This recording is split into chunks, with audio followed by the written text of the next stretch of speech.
ప్రస్తుతం తెలంగాణలో రేవంత్ అన్న పరిపాలనా విధానం మీకు ఏ విధంగా అనిపిస్తుంది?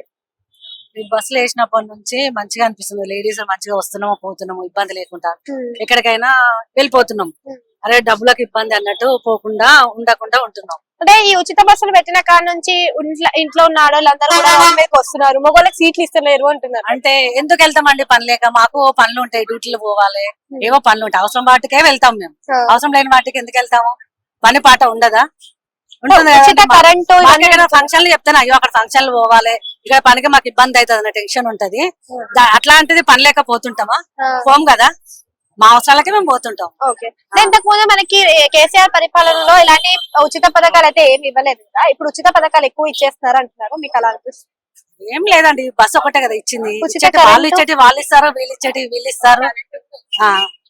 అంటే ఆయనకి ఈయనకి తేడా అంటే మనకు అనిపించిందా మీకు? అసలు తేడా అంటే ఇక ఆయన ఇచ్చినవి కంటే ఈయన ఎక్కువనే ఇస్తుండ అనుకో. ఆయన నచ్చిందా ఈయన నచ్చిందా అంటే ఏం చెప్తారు? నచ్చిండు అంటే ఇంకా ఏం చెప్పలేమండి ఎక్కడ కూడా.